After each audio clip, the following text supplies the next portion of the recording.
Hi, this is David Cutler. I want to tell you about a course I'm teaching this fall. Why is there no cure for health in general education, science, and technology in society? Across the globe, trillions of dollars are spent on healthcare every year, and yet healthcare remains one of the most difficult issues for the world and the countries of the world to address. In the US, we have fights about healthcare reform on a continual basis, as they do in many other countries around the world as well. We're in the midst of an over a year-long pandemic with no immediate end in sight. We have pharmaceuticals that can vaccinate people, but we have big fights over who should get them and how they should get them and how much we should pay for them. We can't figure out what we should do about various types of healthcare reform and so on. So all of that is the backdrop to the question, why is it if we care so much about health, if we are willing to spend so much of our income on health, why is it that there's no cure for health?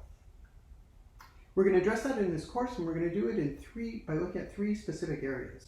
The first one is going to be infectious diseases. We're going to look at COVID-19, but also HIV/AIDS, and look at what it is that the world has done, why it is that it hasn't been fully successful, but what has been successful along the way. Second, we'll look at global pharmaceutical policy.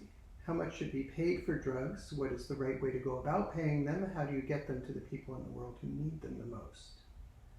Third, we will look at US healthcare reform. Look at the century-long battle for healthcare, better healthcare in the US, why that's been so difficult to achieve, and what that says about us. The theme from all three of these examples is going to be that healthcare is so difficult to solve because we think it's a technological problem, and in reality it's a social, economic, political, religious, moral problem, and all of those are bound up together. So we can't agree on just a technical way to deal with pandemics or deal with healthcare or deal with pharmaceuticals because it's wrapped up in so much else about us. And so it's the difficulty in addressing these sort of economic and political and social issues that make healthcare so difficult, make it be not just a technological problem.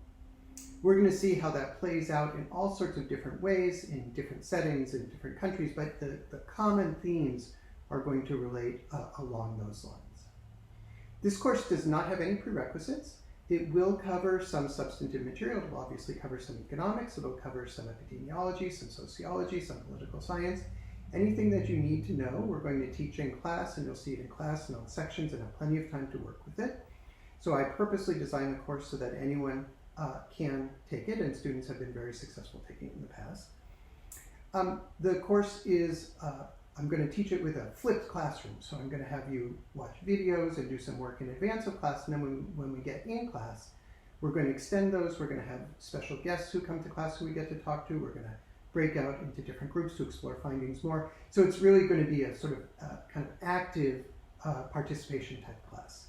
I look forward to having lots of students from different backgrounds. I love teaching the class. I hope that the students love taking it as much as I love teaching it. There's certainly no dearth of exciting issues for us to cover, and so I'm hoping that we'll have a great time discussing them this fall, and I look forward to seeing everybody when the semester starts.